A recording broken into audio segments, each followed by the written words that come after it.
함께 말씀을 읽겠습니다. 다윗 왕이 바울임의 이름에 거기서 사울의 친족 한 사람이 나오니 게라의 아들이요 이름은 시므이라. 그가 나오면서 계속하여 저주하고 또 다윗과 다윗 왕의 모든 신하들을 향하여 돌을 던지니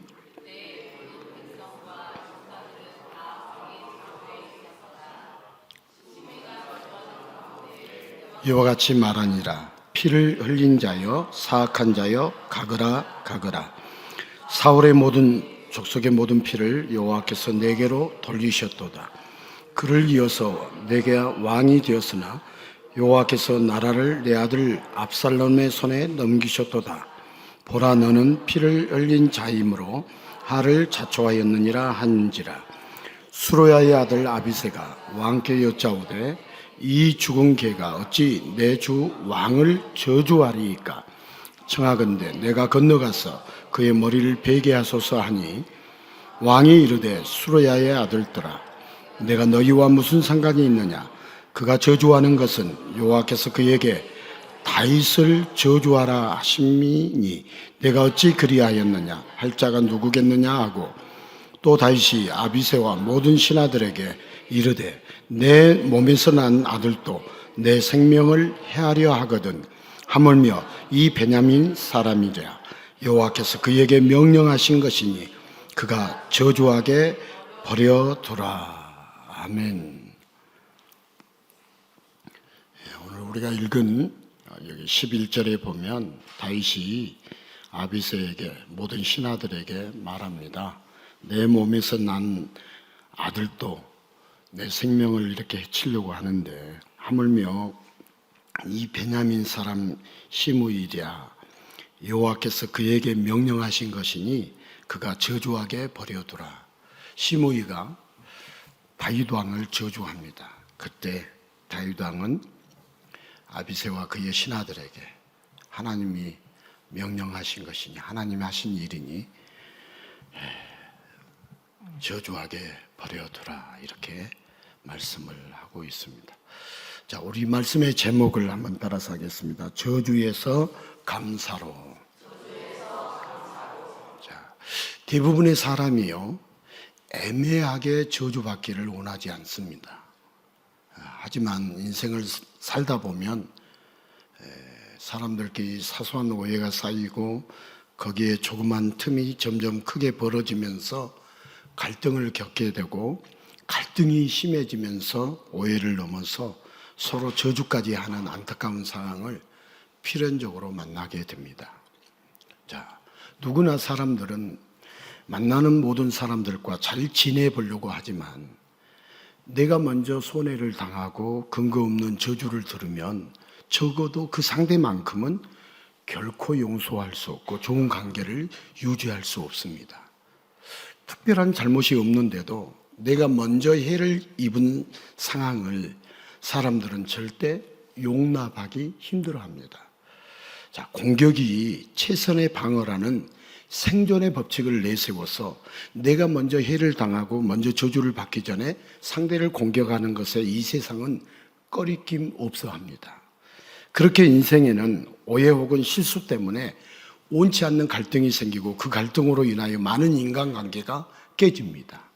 자, 인간관계를 좋게 유지하려고 무조건 참기만 했다가는 바보 취급을 면하기 어렵습니다. 자, 용서할 건 용서하되 용서하지 못할 건 가감하게 대처할 수 있는 자기 방어도 필요합니다. 그러나 오해와 실수로 인한 갈등은 꼬리에 꼬리를 물고 파도처럼 거듭 일어나면서 서로 간에 헐뜯고 비난하고 저주하는 가운데 서로의 억울함만 누적되어 가는 게 인생이죠. 자, 모두가 좋은 관계, 아름다운 인간관계를 원하지만 뜻하지 않는 저주의 굴레는 너도 나도 억울함을 남는 가슴 아픈 인생의 사연을 하염없이 써내려가고 있습니다. 자, 이 세상 살고 있는 사람들 억울하다, 속상하다, 내가 상처를 받았다, 이렇게 살지 않는 인생에 한 사람도 없죠. 다 억울함이 있고 속상함이 있고 내가 상처를 받았고 힘든 인생의 사연들이 다 있습니다. 자, 오늘 본문에 우리가 읽은 가슴 아픈 사연의 주인공이 등장하죠. 그 이름이 누구예요? 예, 읽었는데. 가슴 아픈 사연의 주인공이 누구예요? 예, 우리가 읽었어도 모르는 거죠. 예, 다윗입니다. 따라서 합시다. 다윗. 예. 여러분, 다윗은 이스라엘의 왕입니다. 그런데 반역이 일어나서 지금 피난길에 오른 상태입니다. 자기 아들이 반역을 한 거예요. 반역 때문에 왕의 자리를 빼앗기고 도망가는 것도 뼈아픈데 반역을 일으킨 자가 바로 자기 아들입니다. 이루 말할 수 없는 충격과 절망에 빠진 채 무겁기만 한 피난의 발걸음을 한 걸음씩 내딛고 있습니다. 그런데 이때 누가 등장하냐? 따라서 합니다. 시므이. 예, 시므이가 등장합니다. 다윗 이전의 왕이었던 사울의 친족 중에 한 사람이 시므이입니다. 평상시에는 지죽은 듯이 살다가 다윗이 공경과 위험에 처하자 드디어 본색을 드러내고 다윗을 쫓아가면서 저주합니다. 따라서 합시다. 시므이가 다윗을 쫓아가며 저주하고 있다. 이게 오늘 본문의 내용이에요. 사울은 블레셋 전투에서 죽었습니다. 그러나 시므이는 사울을 다윗이 죽인 것처럼 말을 하면서 하나님께서 다윗을 왕이 되게 하신 것이 아니라 다윗이 마치 왕위를 찬탈한 것처럼 저주를 퍼붓고 있습니다. 시므이가 다윗을 저주를 퍼붓고 있습니다. 자, 지금 압살롬의 반역이 사울에게서 왕위를 찬탈한 다윗의 제약을 향한 하나님의 징계라고 시므이가 소리를 지르고 있습니다. 하지만 시므이의 저주의 내용은 완전히 따라서 합시다. 사실유근이 아니라 사실무근입니다. 자, 시므이의 저주의 내용은 있었던 이야기다, 없었던 이야기다? 없었던 이야기입니다. 자, 오죽하면 옆에서 듣고 있던 충직한 신하 아비새가 저 저주하는 시므이를 쫓아가서 죽이고 오겠다고 다윗 왕에게 말을 할까요? 군인이요 신하로서 왕을 호위해야 하지만 아비새는 저주하는 시므이의 입을 당장이라도 다물게 하는 것이 더 급한 일이라고 판단했습니다. 자, 그런데 그에 대한 다윗의 반응이 매우 이상합니다. 오늘 우리가 읽은 11절에 보니까 따라서 합시다. 저주하게 버려두라. 저주하게 내버려 두라고 다윗 왕이 아비새에게 말을 하는 거예요. 신하들에게 말을 하는 거예요. 저주하게 버려두라. 이상하죠? 다윗의 반응? 욕과 저주를 쏟아내는 시므이를 그냥 놔두고 오히려 군서열 2위의 충신인 아비새를 책망하는 것처럼 보입니다. 다윗은 시므이가 욕하고 저주하도록 하나님이 시키셨다고 하면서 모든 걸 포기한 사람처럼 말을 하고 있습니다.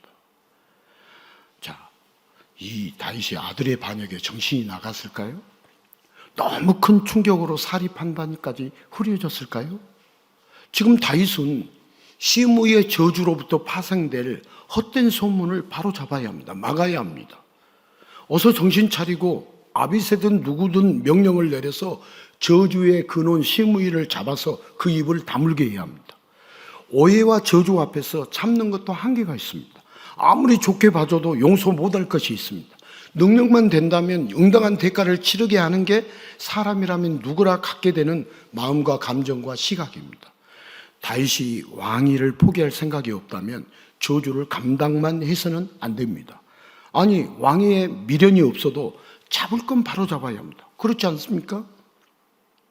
자, 하나님은 선한 분이셔서 천지를 창조하실 때도 하나하나 보시기에 좋게 아름답게 창조하셨고 인간의 창조 역시 선한 하나님의 형상대로 심히 좋게 창조하셨습니다. 그래서 하나님은 아들처럼 인간의 어떤 실수도 덮어주시고 모든 일을 이해해 주셨기 때문에 인간에게는 오해가 쌓일 틈이 없었습니다. 자, 에덴의 첫 인간에게 가장 필요 없는 것이 따라서 합시다. 오해와 저주였다. 자, 에덴의 첫 인간에게 가장 필요 없었던 것이 뭐였냐면 오해, 저주가 필요 없었어요. 하지만 인간은 점점 자기 중심의 시각으로 세상을 보기 시작합니다. 하나님의 말씀 속에서 이해 안 되는 것들이 생기고 조금씩 의구심이 스며듭니다.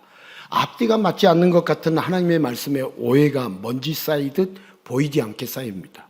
그리고 마침내 인간은 하나님의 말씀을 어기고 선악과에 손을 대며 타락했습니다. 타락의 결과는 바로 나타났습니다. 아담은 하와에게, 하와는 뱀에게 책임을 전가하면서 핑계를 댑니다. 자신을 방어한답시고 상대방을 저주하고 하나님께도 책임을 떠넘기면서 억울함만 토로합니다. 이제 하나님을 떠난 인간은 오해의 연속과 갈등 속에서 저주와 욕만 무성해져서 서로를 저주하는 가운데 죽기 전에 먼저 죽이면서 용서도 꿈도 꾸지 못하는 가련한 존재로 살아갑니다. 자, 오늘 본문 속에서도 가련한 인물들이 있죠. 목이 쉬도록 저주를 퍼붓고 있는 시므이, 아들이 반역을 일으킨 반역으로 충격과 비통함에 빠져서 그 저주만을 듣고만 있는 다윗. 그런데 다윗은 왜 시므이의 저주에 대해서 오늘 11절에 저주하게 내버려 두라고 하는 걸까요? 정말 심한 충격에 미치기라도 한 걸까요? 다윗은 미치지 않았습니다. 미쳐버릴 것 같은 상황이지만 하나님은 다윗의 마음을 단단히 붙잡고 계십니다. 하나님은 다윗에게 압살롬을 피해서 급히 요단강 건너편으로 피하도록 인도하십니다. 반면에 시므이에게는 다윗을 욕하도록 역사하지 않으셨습니다. 시므이의 입술에 다윗을 저주하도록 권세한 명분을 하나님이 주지 않으셨습니다. 하나님은 다윗이 애매하게 저주받는 모습을 다 보고 계십니다. 하나님은 다윗을 보고 계신다고요? 안 보고 계신다고요? 우리를 보고 계실까요? 안 보고 계실까요? 보고 계십니다. 지금도 보고 계십니다. 자세하게, 정확하게, 뚜렷하게, 명확하게 지금도 하나님은 다 보고 계십니다. 그리고 자신을 원망하는 자에게 맞대어 저주하거나 하나님을 원망하지 않고 가만히 있게 하십니다. 다윗을. 지금 하나님은 다윗의 눈을 하나님께로 돌려주시고 하나님의 품에 안아주셔서 모든 사건과 상황을 하나님의 시각으로 보도록 해주십니다. 하나님이 다윗을 품어주셔가지고 지금 상황을 누구의 시각으로 다윗을 보도록 해주신다고요? 하나님의 시각으로. 다윗의 시각으로 보도록 안 하시고 하나님의 시각으로. 다윗은 하나님을 잘 아는 자입니다. 다윗은 누구를 잘 아는 자다고요? 하나님을 잘 아는 자입니다. 저주하게 버려두라는 말은 하나님께서 시므이에게 저주를 명령했다는 말이 아니라 하나님께서 시므이의 저주를 말리지 않았다는 말입니다. 말리지. 하나님이 시켰다는 것이 아니라 하려고 하는 것을 말리지 않았다.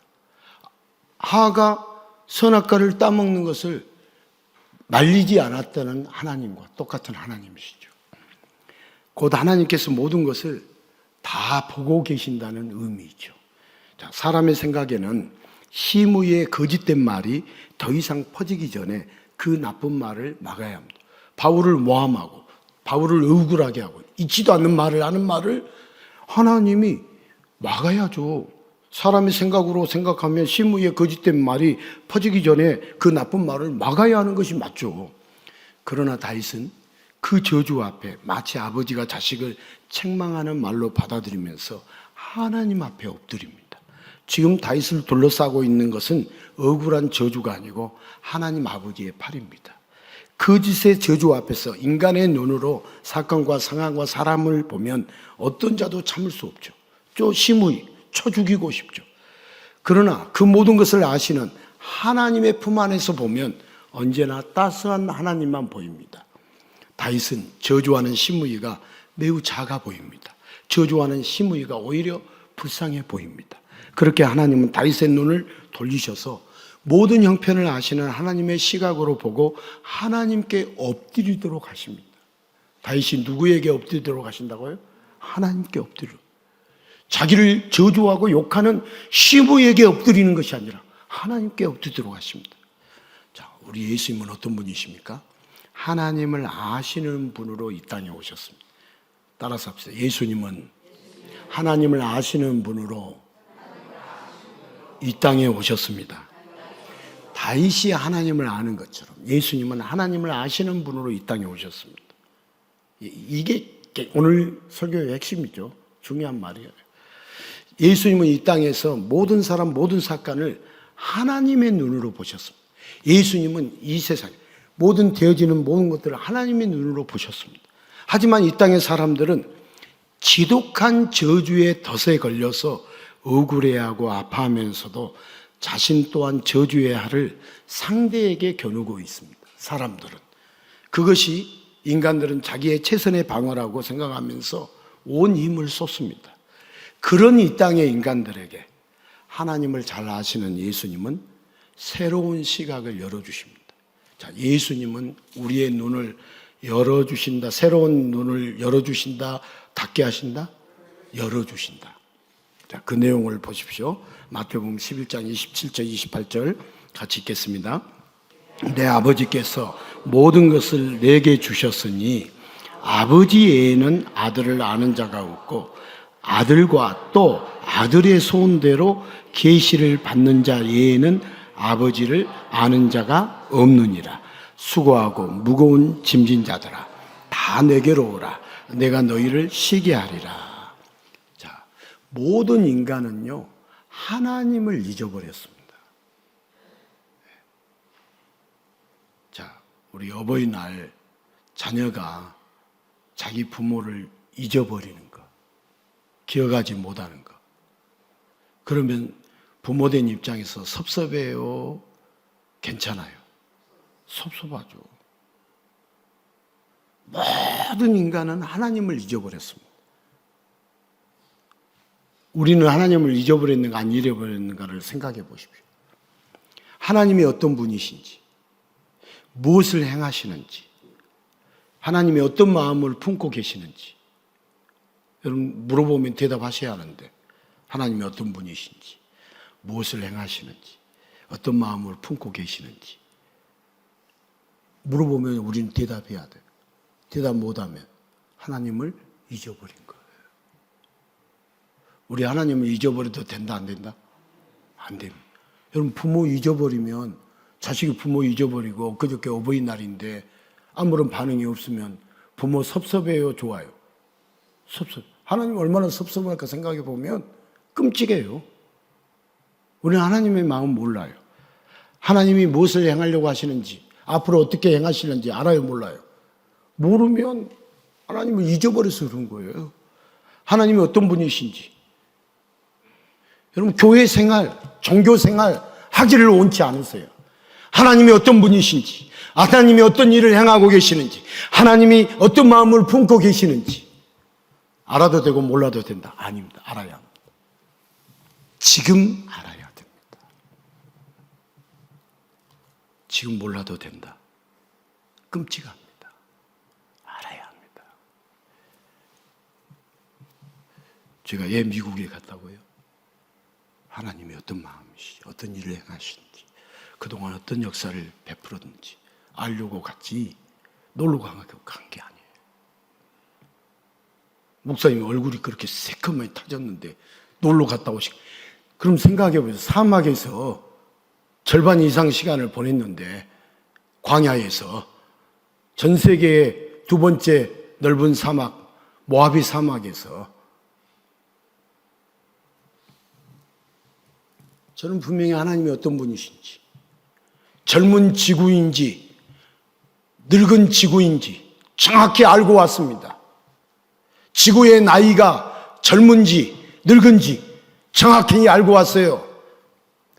45억 년 된 지구의 나이인지 10,000년 정도 된 나이인지, 그 10,000년이라는 것은 아직 정확하니 여러분이 10,000년으로 생각하시면 말하면 안 돼요.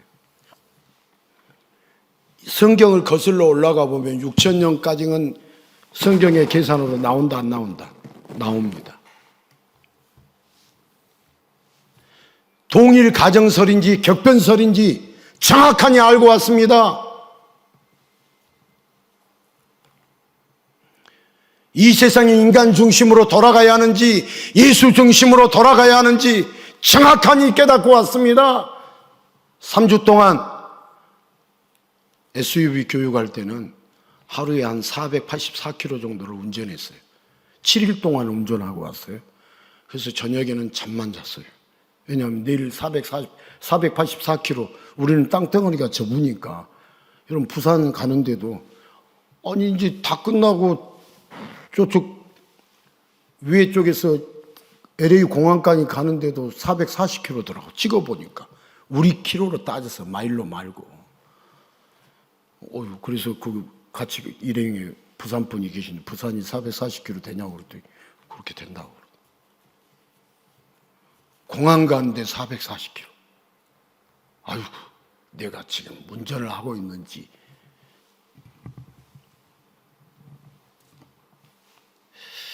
주님이 일주일 동안 저에게 1억짜리 차를 줘가지고 마음껏 타고, 뭐 작동하는 법도 몰라가지고 끝나는 날에 그때 알아가지고 이렇게 하면 이렇게 멀리서 다 할 수 있구나. 자, 인간들은 하나님을 몰라서 언제나 억울하다고 하면서 하늘이든 이웃이든 저주의 화살을 장전합니다. 자, 예수님이 왜 이 땅에 오셨느냐? 이거 아셔야 돼요. 하나님의 마음을 알려주시고 하나님의 역사를 알려주시며 오해와 저주로 얼룩진 이 땅의 불쌍한 인생들을 예수님의 팔로 안아주십니다. 자, 예수님은 지금도 우리를 안아주십니다. 하나님을 깊이 아는 예수님의 품에서 저주의 시선, 온수의 시각이 아니라 새로운 시각을 갖도록 다 내게로 오라고 자상하게 말씀하십니다. 하나님의 시각을 갖도록 예수님이 다 내게로 오라고 오늘 마태복음 11장 27절에 28절에 말씀하고 있습니다. 여러분, 27절을 깊이 묵상해야 돼요. 우리는 28절밖에 모르지만 27절이 어떤 말씀인지 정말 너무너무 중요한 말씀이에요. 자, 인간들이 예수님의 품으로 가져온 모든 저주를 다 이렇게 예수님이 다 받으시고 십자가 위에서 저주로 가득한 인간의 시각을 가득히 흘러넘치는 사랑으로 모두 저주를 덮어주십니다. 십자가에. 그렇게 예수님은 저주를 용서로 품어주십니다. 한번 따라서 합시다. 예수님은 저주를 용서로 품어주십니다. 여러분, 저주를 용서를 여러분, 우리는 저주에서 감사로 나아가야 돼요. 오늘 말씀을 듣고 내가 저주하는 인생에서 이제 감사하는 인생으로 바뀌어야겠다. 오늘 말씀을 듣고 우리는 정확하니 알아야 돼요. 자, 우리 예수님은 누구시냐? 예수님과 인간을 비교할게요. 매주 하고 있지만 비교하는지도 우리가 알아야 돼요. 예수님은 하나님의 본체시고 하나님의 동등하신 분으로서 하나님을 가장 잘 아시고 모든 인생을 다 아십니다. 예수님은 제가 죽을 때를 알까요, 모를까요? 아십니다. 우리는 나도 몰라도 예수님은 아십니다. 예수님은 다 아시기 때문에 오해가 있을까요, 없을까요? 우리는 모르기 때문에 잘못 몰라서 오해할 때가 많아요, 적어요? 많아요. 예수님은 다 아시기 때문에 오해가 없습니다. 그러므로 예수님은 모두를 품을 수 있습니다. 오해가 없으니까. 자, 인간의 시각에서는 용서할 수 없는 것이 있고 품어서는 안 될 것이 있습니다. 앞으로의 일과 사건이 어떻게 진행될지도 모르고 하나님이 있든 없든 언제나 자신은 억울하다라고 생각하기 때문에 이에는 이, 눈에는 눈, 저주에는 저주로 인간은 맞대응하려고 합니다. 그러나 사건의 모든 사연도 그 마음의 모든 감정도 다 아시는 예수님은 오해하지 않고 저주하지 않고 다 품어주시면서 다 용서해 주십니다. 사람이 하는 그냥 말뿐인 용서가 아니라 용서의 주체자가 되시는 전능하신 세상의 주관자 예수님께서 편협한 시각에 갇힌 저주의 사슬을 끊고 용서의 길로 인도하십니다. 자, 맞대어 저주하는 피비린내 나는 삶의 현장에서 더 중요한 것을 보는 하나님의 시각, 예수님의 시각을 가지도록 용서의 품에 예수님이 안아주십니다. 저와 여러분이 누구의 품에 들어가야 돼요? 예수님의 품에 들어가요. 예수님이 용서해 줄 수 있는 용서의 품에 들어가시. 자, 오직 예수님만이 새로운 시각으로 보도록 그 넓은 품에 품어주십니다. 우리 예수님의 품에 들어가면 우리의 시각이 새롭게 열린다, 열리지 않는다? 열립니다. 용서 못할 자 없고, 저주할 자를 저주할 자로 맞대응하지 않고, 나를 욕하는 자를 내가 욕하는 그런 인생으로 살지 않는다 이 말입니다. 자, 우리 예수님이 어떤 분이시냐 한번 보십시오. 예수님은 편협한 시각 속에서 저주의 사슬에 얽매인 이 땅의 사람들에게 하나님의 시각으로 용서의 지평을 열어주시려고 친히 찾아오셨습니다. 그러나 인간들은 예수님을 향하여 대꾸도 하지 않았습니다. 예수님에 대해서 어떤 때는 미친 자 취급을 하고 어떤 때는 귀신 들렸다 욕하기도 하고 급기야 예수님을 반역과 신성 모독의 죄로 저주하며 죽이려고 했습니다. 자, 그 내용을 같이 보겠습니다. 마가복음 15장 3절에서 5절 같이 읽겠습니다. 대제사장들이 여러 가지로 고발하는지라 아무 대답도 없더냐. 그들이 얼마나 많은 것으로 너를 고발하는가 보라 하되 예수께서 다시 아무 말씀으로도 대답하지 아니하시니 빌라도가 놀랍게 여기더라. 여기 그렇게 많은 것으로 너를 고발하는데도 예수님은 아무 말씀으로도 대답하지 않았다. 대답했다가 아니라 대답하지 아니했다. 그래서 빌라도도, 총독 빌라도도 놀랍게 여겼다, 놀랍게 여기지 않았다? 놀랍게 여겼다. 자, 보십시오. 수많은 욕과 저주로 인간들은 예수님을 고발했습니다. 그런데 예수님은 오해의 해명도 하지 않으시면서 억울한 처사에 맞대응도 없고 똑같이 저주도 하지 않으셨습니다. 그저 다 품으셔서 저주의 길을 걷는 인류를 용서의 길 위로 걷도록 해주시기 위해서 예수님은 묵묵부답이셨습니다. 하지만 미련한 인간들은 예수님의 용서를 모른 채 저주받을 만하고 욕먹을 만하니까 침묵만 하는 것이 아니냐고 저주의 강도를 높였습니다. 편협한 시각에 묶여있는 가련한 인간들은 지금도 하늘을 향해서 그리고 예수님을 향해서 원망과 저주만 쏟아내고 있습니다. 우리 입술은 열매가 있을까요, 없을까요? 입술에 열매가 있어요. 여러분, 우리 입술의 열매가 저주나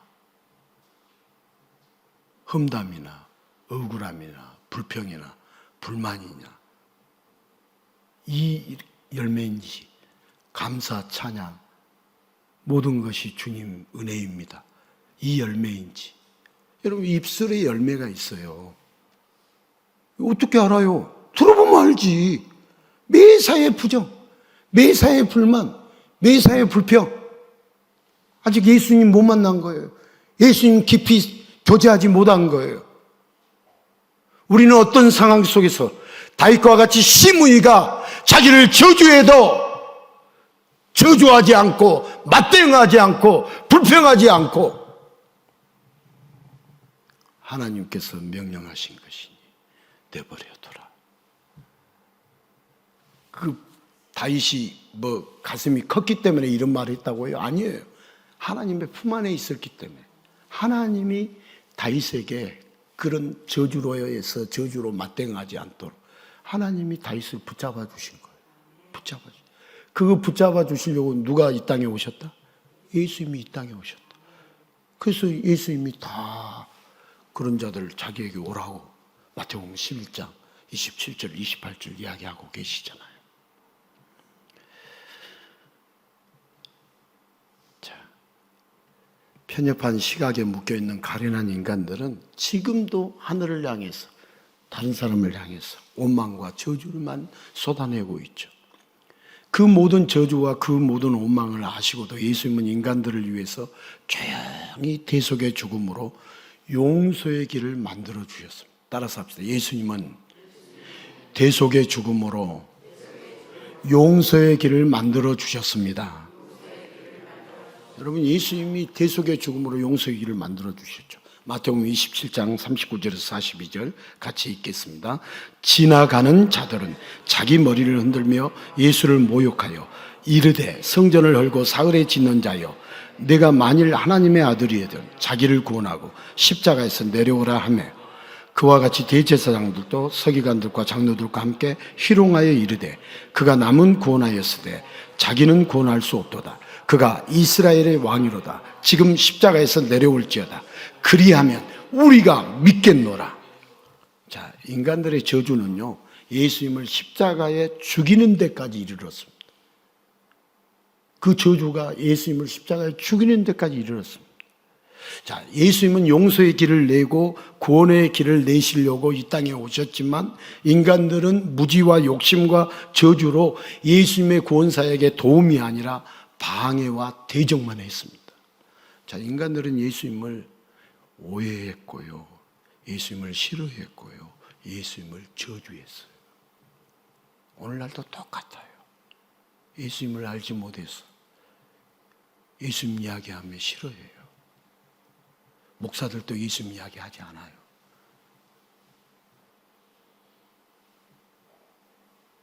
성경 이야기하지 않습니까? 성경 이야기는 예수님 이야기예요.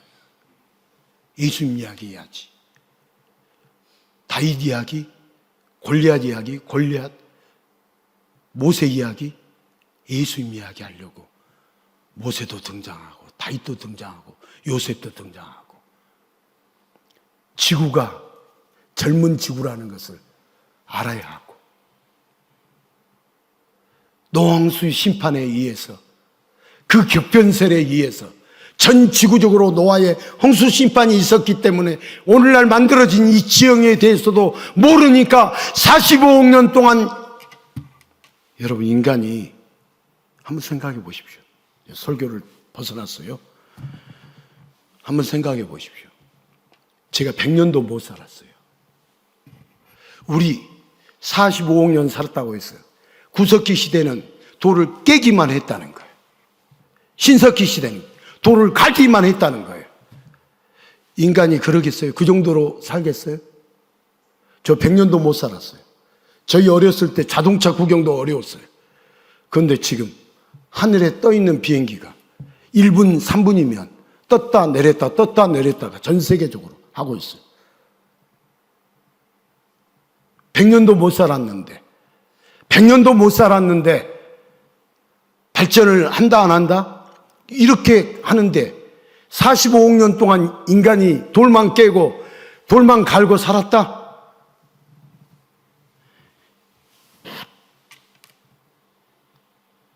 전 우리 지구에 보면 지형이 똑같이 형성되어 있어요. 계곡이 형성되어 있는 건 똑같아요. 전 지구가 어떻게 해서 이렇게 지구가, 왜 이 지구가 소중한가? 온 우주 가운데, 은하계 가운데 왜 지구가 중요한가? 예수님이 우리 인간을 지으셨고 예수님이 이 땅에 오셨기 때문에 중요한 거예요.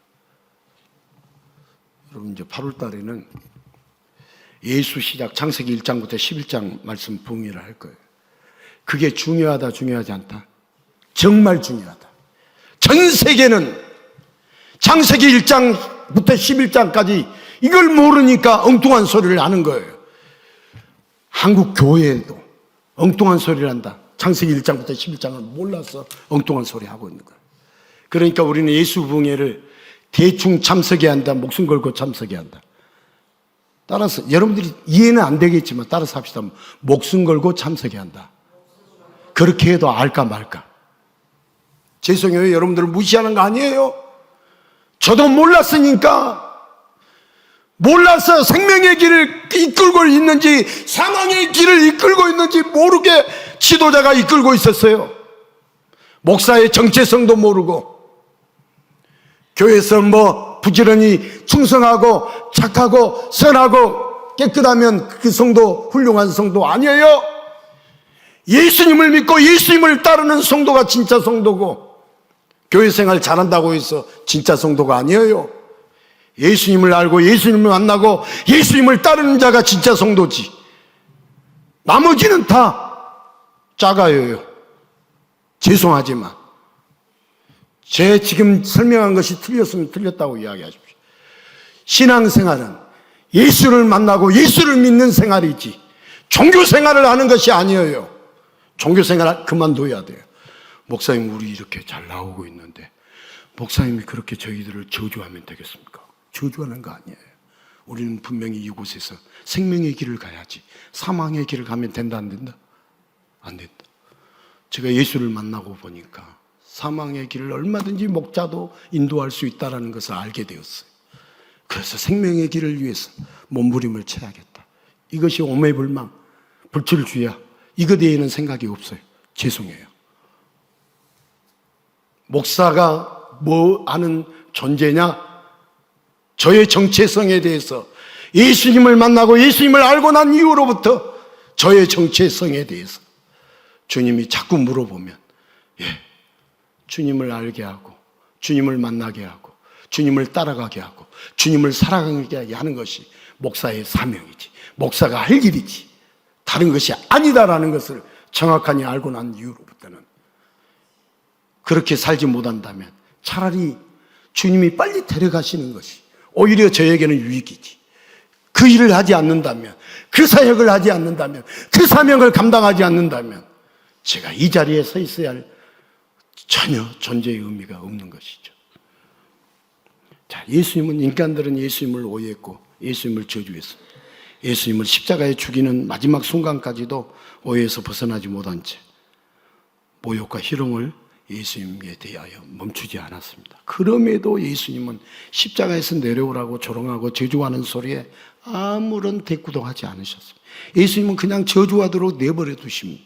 그 모든 저주와 오해와 모든 인류의 죄악을 홀로 다 짊어지고 용서하셔야 했기 때문입니다. 그렇게 십자가에서 아무런 대응도 없이 모든 죄값을 지고 처절하게 죽은 예수님은 인간의 시각으로 보면 여지없이 실패의 시간이었습니다.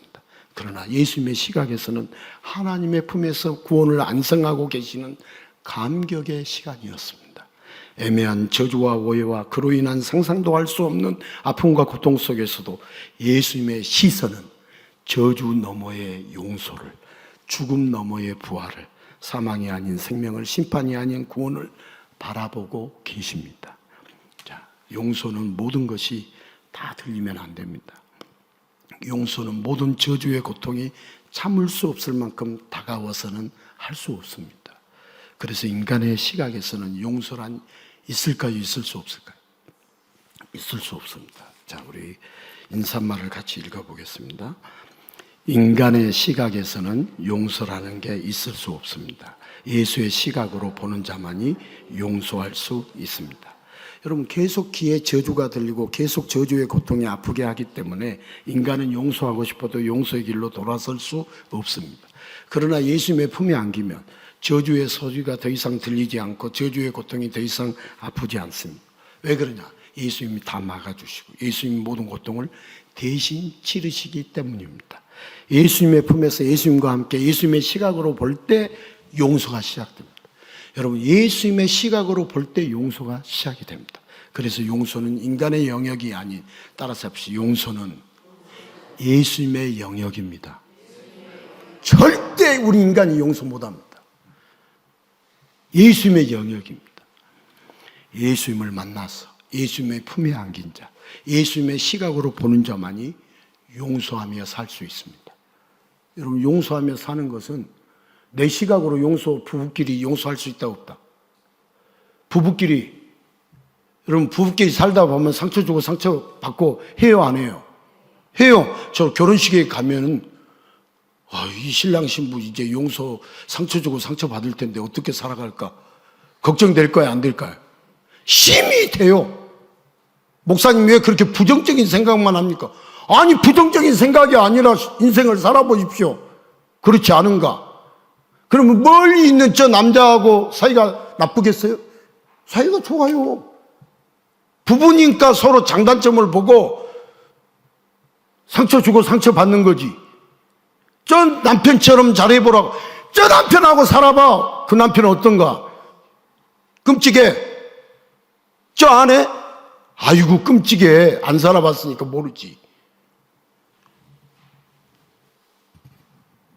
여러분, 용서라는 것은 우리 예수님의 시각으로 보면 할 수 있다 없다? 할 수 있다. 예수님의 영역이에요. 여러분, 예수님을 만나서 그 품에 안긴 자, 예수님의 시각으로 보는 자만이 용서할 수 있습니다. 그러나 사람을 만난 자는, 인간의 시각으로 보는 자는 오로지 저주의 저주로 대응할 수밖에 없어요. 오늘 다윗은 하나님의 품 안에서 하나님의 시각으로 보니까 자기를 저주하는 시므이를 용서했다, 용서와 못했다? 용서했다. 그럼 다윗은 하나님의 품에 있었기에 저주를 받으면서도 맞대어 저주하지 않았어요. 우리 저주 받으면서 맞대어 저주해야 안 해요. 저 사람이 10을 저주하면 나는 100을 저주하고 싶은 마음이 생겨요, 안 생겨요? 생겨요, 사실. 그게 안 생기면 인간이 아니게? 인간은 그 재성이 있기 때문에 생겨요. 그러나 하나님의 품 안에 있으면 10을 저주하면 나는 5를 저주하지도 않고 아무 저주도 안 할 수도 있어요. 하나님의 품에 안에 있습니다. 하나님의 시각으로 보면 야, 불쌍하다. 몰라서 저러지. 예수님이 그랬어요. 여러분, 예수님의 품 안에 우리가 있으면 예수님이 수고하고 무거운 짐 자들 다 내게로 오라, 이 말씀은 그 말씀이에요. 예수님의 품 안에 있으면 맞대어 저주하지 않습니다. 용서는 인간의 시각이 아니라 예수님의 시각입니다. 여러분, 예수님의 품에서 예수님과 함께 볼 때 용서는 저주를 누르고 내 영혼의 자리를 잡습니다. 용서가 자리를 잡습니다. 저주를 이겨요. 저주를. 자, 우리 하나님 아버지는 모든 자를 다윗처럼 품어주고 싶어 하실까요? 안 하실까요? 품어주고 싶어. 그러나 하나님을 오해하고 떠나서 타락한 인간은 하나님의 품을 잊어버리고 저주의 굴레에서 허우적대고 있었습니다. 그래서 하나님 아버지는 이런 불쌍한 인생들을 다시 품에 안아주시고자 하나님을 알고 하나님의 시각을 가진 예수님을 이 땅에 보내주십니다. 여러분, 예수님이 이 땅에 오신 것에 대해서 단지 우리의 죄를 위해서 죽으시고 살리시고 이것만 예수님을 알지 마시고요, 예수님이 어떤 분이신가를 알아가셔야 돼요. 하나님을 알고 하나님의 시각을 가진 예수님을 이 땅에 보내주신 이유는 예수님을 통해서 하나님을 알고 하나님의 시각을 가지도록 해주시기 위해서 예수님을 보내주신 거예요. 편협한 인간의 시각에 갇혀있는 사람들에게 십자가에서까지 하나님을 보는 예수님이 찾아가셔서 그들을 품에 안으시고 다시 하나님의 품을 맛보게 해주십니다. 예수님이 그 크신 품에 품어주시면 편협한 저주에서 벗어나서 용서의 길로 옮겨집니다. 자, 예수님을 통하여 인간의 시각에서 벗어나게 해주신 하나님 아버지의 은혜로 예수님의 품에 안긴 자마다 저주의 굴레에서 완전히 벗어나는 기쁨을 누리게 되었습니다. 자, 오늘 다윗 본문 읽어보면 정말 안타까운 상황 속에 있습니까, 없습니까? 예? 대답을 하세요. 있습니까, 없습니까? 있습니다. 화병으로 목덜미를 잡고 쓰러져도 이상할 게 없어요. 그러나 다윗은 지금 처절한 상황에 둘러싸인 것이 아니라 하나님의 품 안에 안겨 있는 것을 알기에 저주의 고통을 많이 느끼지 못합니다. 하나님의 품 안에 있으면 저주의 고통을 많이 못 느껴요. 저주의 고통이 참을 수 없을 만큼 다윗에게 다가오지 못합니다.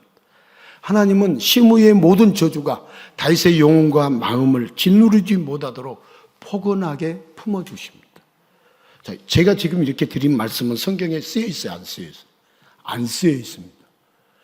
안 쓰여 있다고 해서 다윗이 지금 시므이와 저주를 맞대어 대응했어요. 대응하지 않고 이렇게 용서하면서 하나님이 하신 것을 내버려 두라 이렇게 말했어요, 안 했어요? 했잖아요. 그래서 이렇게 말씀을 드린 거예요. 하나님이 다윗의 마음을 붙잡아 주시니까 다윗이 맞대어 저주했다, 저주하지 않았다? 저주하지 않았다. 그걸 풀어서 말을 한 것을 여러분 이상하게 생각하면 된다, 안 된다? 안 된다. 자, 시므이의 거짓이 더 이상 퍼지지 않았습니다. 하나님이 막으시면 발 없는 말에 천리를 가는 것이 아니라 단 1mm 1mm 니터도 벗어나지 못해요. 이만큼도 벗어나지 못해요. 이만큼도. 지금 다윗은요, 피난길에 올라와 있습니다. 하지만 하나님을 보고 하나님의 품에 있기 때문에 다윗에게는 피난길이 아니라 마치 소풍을 나오는 산책길과 같습니다. 누군가가 아무리 다윗을 저주해도 즐거운 산책을 누릴 수 있는 것, 이것이 하나님의 품에 안겨가지고 하나님의 시각을 가진 자의 놀라운 특권입니다. 이제 다윗은 시므이의 저주를 저주로 듣지 않고 하나님께 나아가는 촉매제로 사용합니다.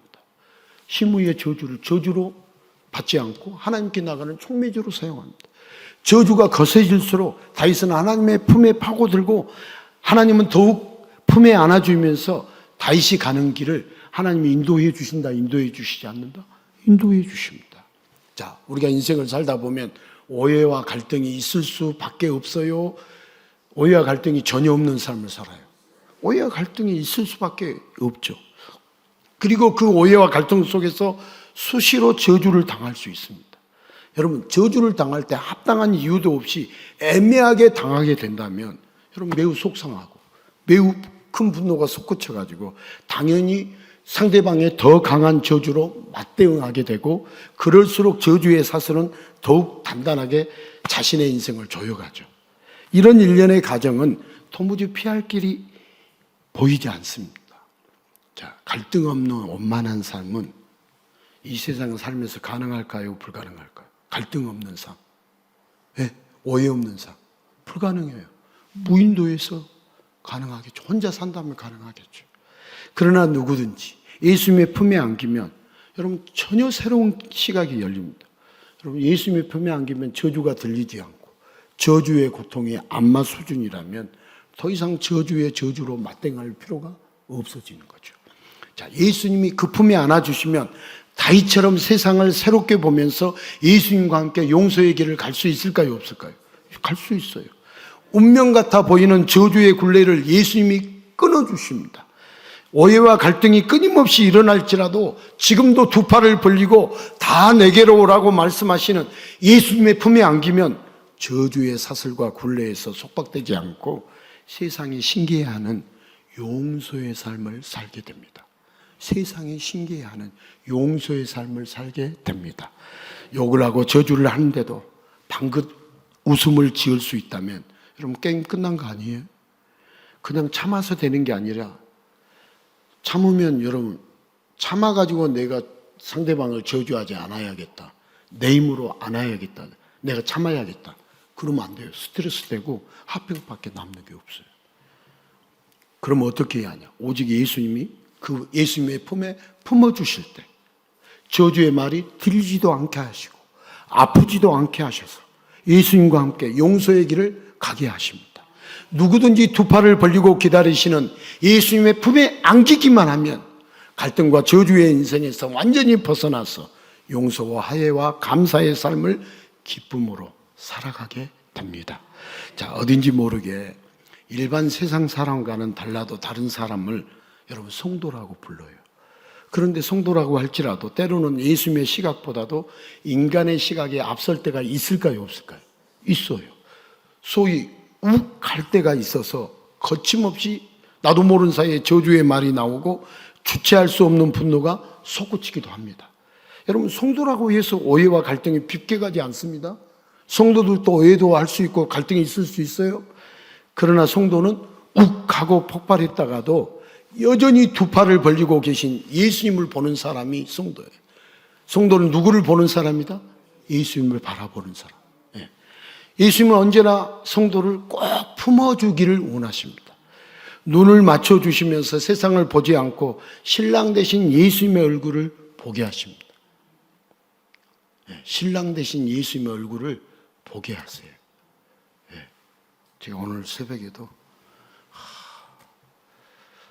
우리는 가짜 신랑, 가짜 신부로 살다가 진짜 신랑, 진짜 신부가 되어서 인생을 마무리하는 것이 이 세계관이구나 라는 것을, 그러니까 내가 가짜 신부인데 진짜 신부 되어서 진짜 신랑 되신 예수님을 만나는 것이 세계관이구나, 이걸 이제 새벽에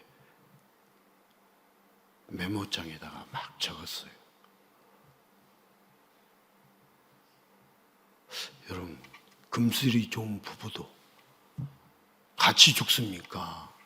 먼저 간 사람이 있고 나중에 간 사람이 있습니까?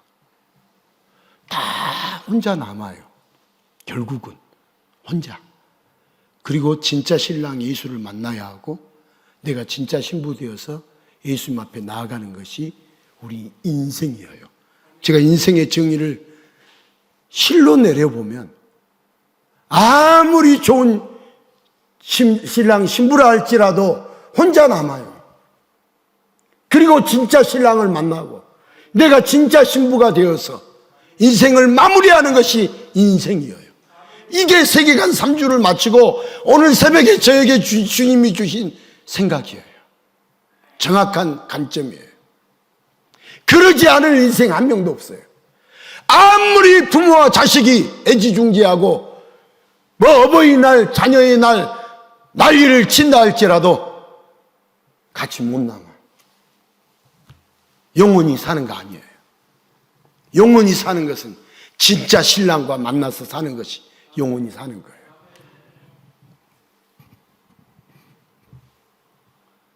여러분, 가짜 신랑 때문에 절망할 필요 없어요. 가짜 신부 때문에 절망할 필요 없어요. 이 땅에 살 때는 여자가 신부잖아요. 나도 예수님의 입장을 보면 신부지만 가짜 신부 때문에 절망할 필요 없어요. 가짜 신랑 때문에 절망할 필요 없어요. 내가 진짜 신부가 되고 우리 예수님이 진짜 신랑이 되어서 우리가 영원해로 하면은 그게 복이지. 이 세상이 우리가 이 세상으로 끝난다고요? 끝나지 않습니다. 끝난다면 저희들이 이 자리에 모였겠다고요? 이 자리에 모인 것 자체가 이 세상으로 끝나지 않습니다. 여러분, 솔직히 이 세상이 어떻게 시작됐어? 어떻게 되어져고 어떻게 마무리되는가 알아야겠어요? 몰라야겠어요? 알아야겠어요. 3주 동안 고민한 거. 그게 세계관이에요. 우리는 몰라도 된다. 이 땅에서 밥 잘 먹고 잘 입고 호의호식하고 사는 것이 인생이다. 가짜! 이 땅에서 하늘 위에서도 얼마든지 밥 먹고 잠자고 숨 쉬고 다 할 수 있어요. 하늘 위에서 하잖아요. 하늘 위에서.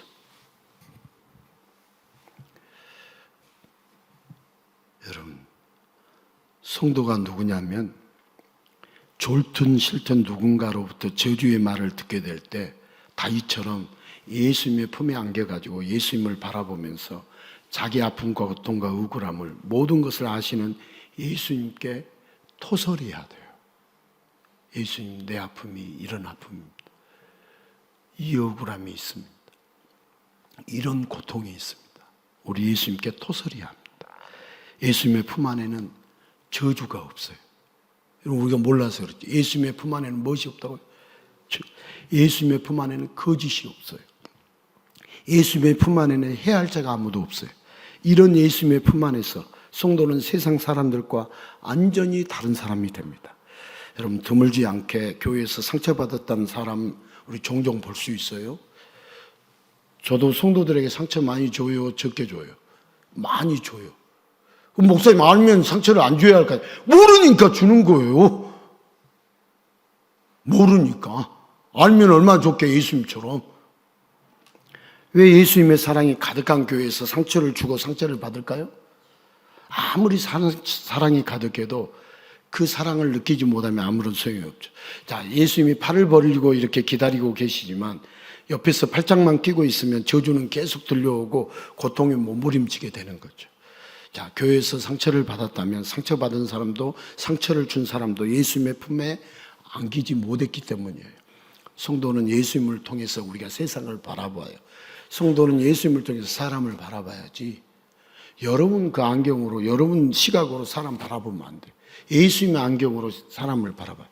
그렇게 성도는 예수님을 따라서 용서를 흉내내면서 예수님께 용서를 배운 자가 예수님의 참 성도들이 되는 거예요.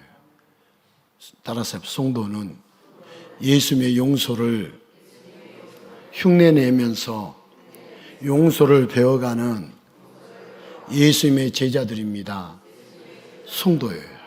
자, 오늘 또 우리는 누구의 시각을 가지고? 예수님의 시각을 가지고 신앙의 성도들과 예수님의 시각을 나누어야 돼요. 예수님의 시각을 나누어야 돼요. 다윗이 하나님께 나아가고자 할 때 군사령관 아비새는 시므이를 죽이자는 인간적인 제안을 합니다. 인간적으로는 아비새가 충성심이 느껴지고 의리가 느껴지고 고마운 마음이 들지도 모릅니다. 그러나 우리는 인간의 시각을 갖기를 원해야겠어요? 하나님이 원하시는 것을 분명히 알아야겠어요. 하나님이 원하시는 걸 분명히 알아요. 다윗의 마음은 하나님을 향하고 있는데 아비새와 신하들은 다윗의 마음을 땅으로 끌어내리고 있습니다. 다윗은 저주의 대상을 넘어서 하나님의 품에 안기기를 원하는데 아비새와 신하들은 인간적인 시각으로 복수를 말하고 있어요. 자, 세상은 하나님의 자녀들에게 맞대어 저주하라고 우리에게 가르치고 있어요. 진화론 그렇게 가르치고 있어요. 진화론 그렇게 가르치고 있어요. 성경과학, 여러분 진화론의 반대는 성경이죠. 창조가 아니라 성경이에요. 여러분 진화과학도 신앙이고 성경과학도 신앙이죠. 창세기 1장 1절에서 10장까지를 믿는 과학이 있는가 하면 믿지 않는 과학 있어요. 세상은 하나님의 자녀들에게 똑같이 저주하라, 이는 이로 눈은 눈으로 하라, 이렇게 세상은 가르치고 있어요.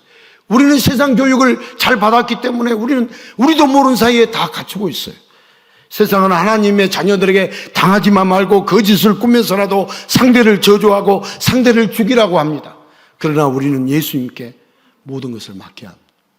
우리는 예수님을 믿잖아요.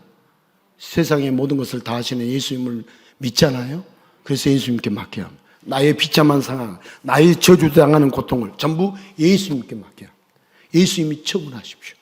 어떤 사람들은 실패가 너무 고통스러워서 자기 삶을 스스로 저주하기도 합니다. 그러나 우리는 살다가 실패해도 그 고통의 시간을 예수님의 품에 안겨가지고 오히려 쉼의 시간으로, 회복의 시간으로 받아들일 수 있어야 합니다. 주님이 고통스럽게 하면 받아들일 수 있어야 돼요.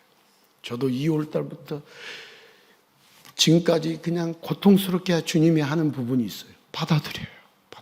그랬더니 나누었더니 우리 성도들도 그렇게 고통을 받고 있는 성도들이 한두 명이 아니었어요. 받아들여요. 지 죽은 듯이. 주님이 저를 왜 이렇게 고통스럽게 할까? 받아들여야 돼. 결국 이런 사람들이 예수님의 품 안에서 자신도 용서하고 세상도 용서하고 자기 환경도 용서할 수 있죠. 그러나 예수님을 알지 못하면 인간의 시각으로 낳아준 부모를 저주하고 자신의 환경을 저주하고 자기 자신을 저주하면서 고통 속에서 살아갑니다.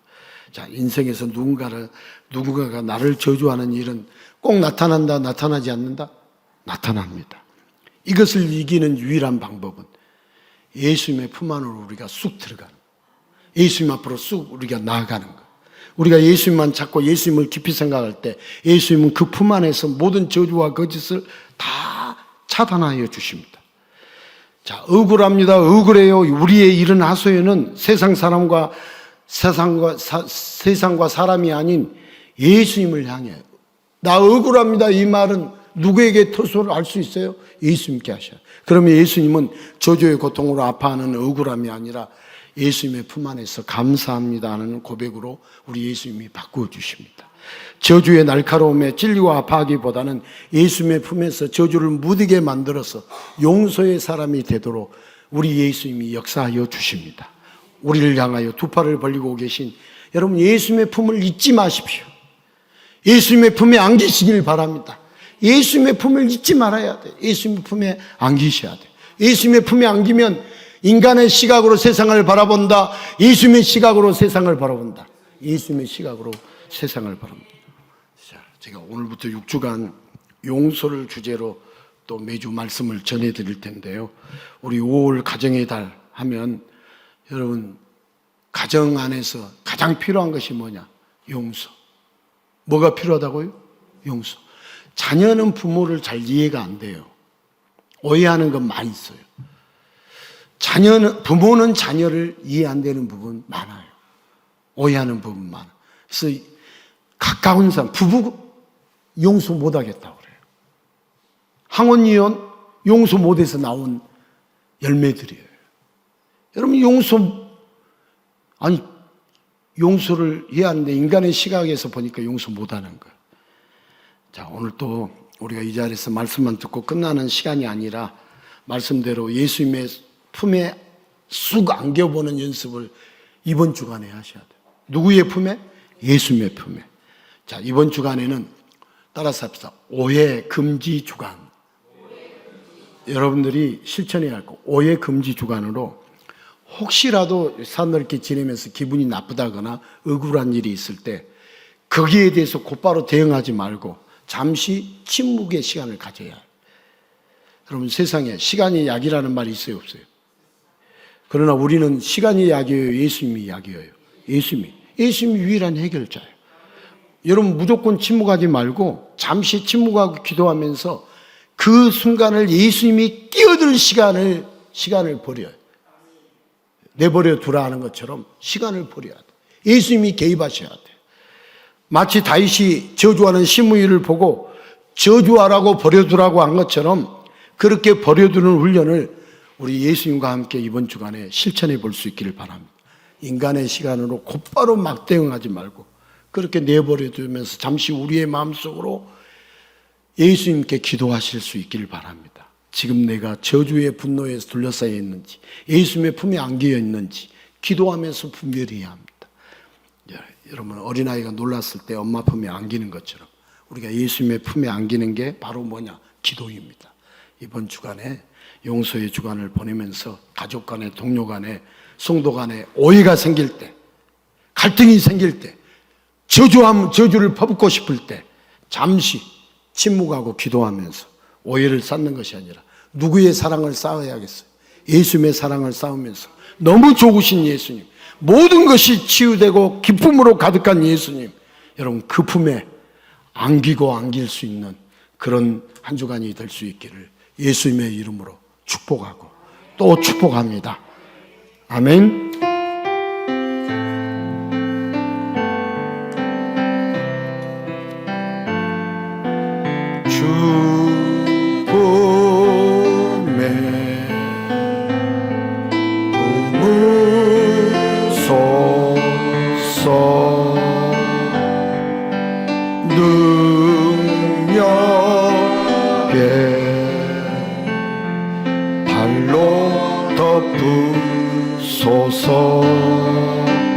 거친 파도 날 향해 와도 주와 함께 날아오르리.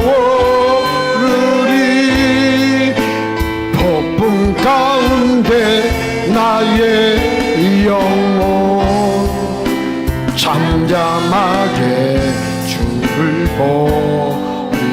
주님 안에 나그하리. 주님 안에 나그하리. 나그하리. 주 능력 주 능력 나 잠잠히 믿네. 거친 파도 날 향해 와도 주와 함께 날아오르리. 폭풍 가운데 나의 영혼 잠잠하게 주를 보리라. 우리가 이 세상을 살아갈 때 저주와 오해와 갈등이 생기는데 그 모든 것들을 인간의 시각으로 보며 살 것인지 예수님이 주신 시각으로 보며 살 것인지, 여러분 용서는 인간의 시각으로는 할 수 없지만 용서는 예수님의 시각으로만, 예수님의 품 안에 있을 때 예수님의 시각으로만 할 수 있는 것이 용서입니다. 저주에서 감사로 우리의 인생이 바뀔 수 있는 것은 예수님의 품 안에, 주 품 안에 거할 때 가능한 일입니다. 인간의 시각으로는 불가능한 일입니다. 오늘도 예수님의 품으로 수고하고 무거운 짐자들아 다 내게로 오라고 말씀하시는 주님의 품 안으로 우리가 들어가서 인간의 시각이 아닌 예수님의 시각으로, 인간의 영역이 아닌 예수님의 영역인 용서를 우리가 배우고 흉내내면서 예수님의 참제자로 살게 해달라고 우리 함께 같이 기도하겠습니다.